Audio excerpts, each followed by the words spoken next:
অজেয় হওয়ার গোপন মন্ত্র তা কি আজ সত্যিই সফল হতে চলেছে, নাকি অন্ধকারের গহ্বরে লুকিয়ে থাকা সেই অশুভ শক্তির কাছে শেষ পর্যন্ত হার মেনে নেবে আমাদের আলো?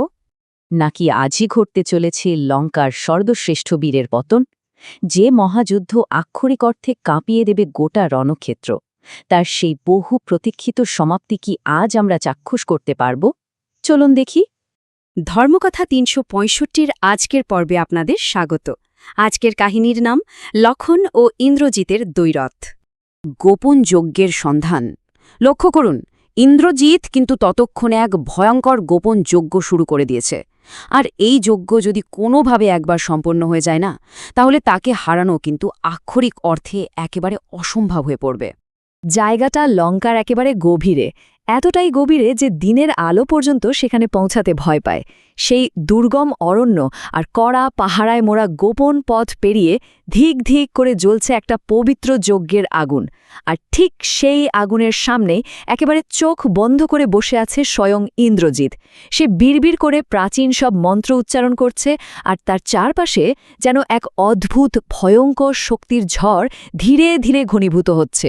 যক্ষভঙ্গ ও উত্তেজনা, কিন্তু ওই যে পিনপতন নিস্তব্ধতা, সেটা কিন্তু খুব বেশিক্ষণ স্থায়ী হল না।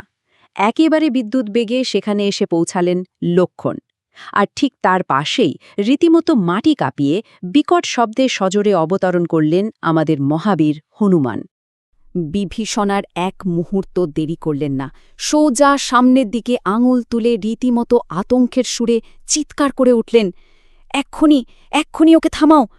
কারণ বিভীষণ খুব ভালো করেই জানতেন, এই যজ্ঞ যদি কোনোভাবে পূর্ণ হয়ে যায় তাহলে কি মারাত্মক সর্বনাশটা অপেক্ষা করে আছে। যজ্ঞটা মাঝপথেই ভেঙে গেল, আর ইন্দ্রজিতের ধ্যানও ভাঙল।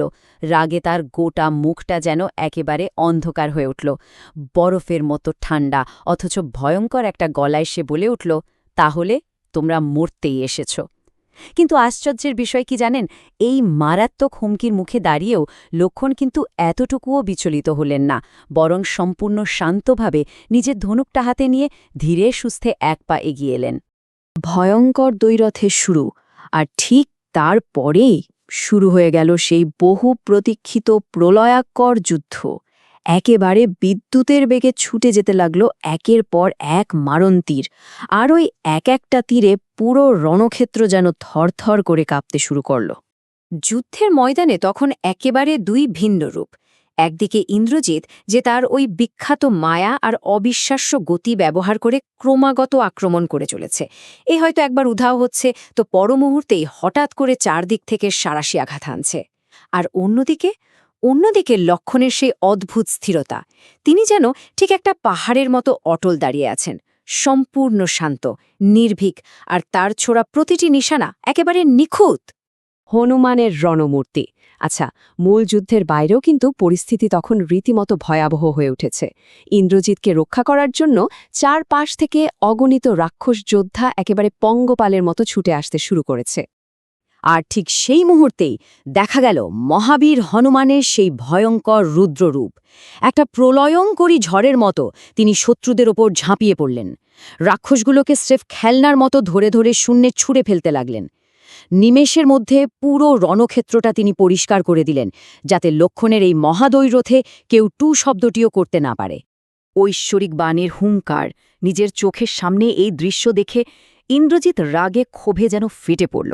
তার আক্রমণগুলো এবার আরও বেশি, আরও মারণঘাতী হয়ে উঠল। কিন্তু আমাদের লক্ষণও বিন্দুমাত্র পিছিয়ে যাওয়ার পাত্র নন। কেউই যেন আজ কাউকে এক চুল জায়গাও ছাড়তে রাজি নন। আর ঠিক এই সময় যখন দেখে মনে হচ্ছিল যে এই যুদ্ধের বোধহয় আর কোনো শেষই নেই, ঠিক তখনই লক্ষণ খুব ধীরে ধীরে তার ধনুকে একটি পরম ঐশ্বরিক বাণ স্থাপন করলেন। আর জানেন তো, সেই মুহূর্তে চারদিকের সমস্ত কোলাহল, সমস্ত চিৎকার যেন এক নিমেষে একেবারে স্তব্ধ হয়ে গেল। সেই অমোঘ ঐশ্বরিক তীরের চারপাশে এক অকল্পনীয় শক্তি যেন পুঞ্জীভূত হতে শুরু করল। সেই অদ্ভুত শক্তির প্রলয়াঙ্কুরী প্রভাবে আশেপাশের বাতাস পর্যন্ত রীতিমতো থরথর করে কাঁপতে শুরু করল। দৃশ্যটা এতটাই গায়ে কাটা দেওয়া ছিল যে স্বয়ং অজেয় ইন্দ্রজিৎ যেন এক মুহূর্তের জন্য হলেও থমকে গেল।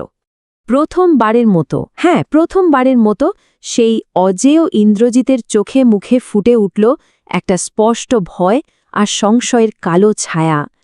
লক্ষণ তার ধনুকের ছিলা একেবারে শক্ত করে টানলেন। সেই চূড়ান্ত আঘাত নেমে আসতে আর মাত্র কয়েকটা মুহূর্ত বাকি। তাহলে কি অজেয় ইন্দ্রজিৎ আজ সত্যি পরাজিত হবে?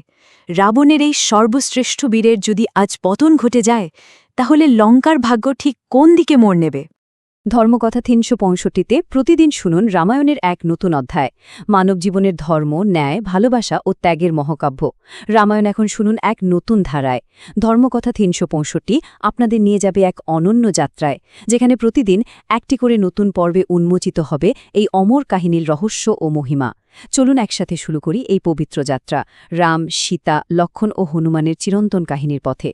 প্রতিদিন নতুন পর্ব শুনতে ধর্মকথা ৩৬৫ চ্যানেলটি সাবস্ক্রাইব করে আমাদের সঙ্গে থাকুন।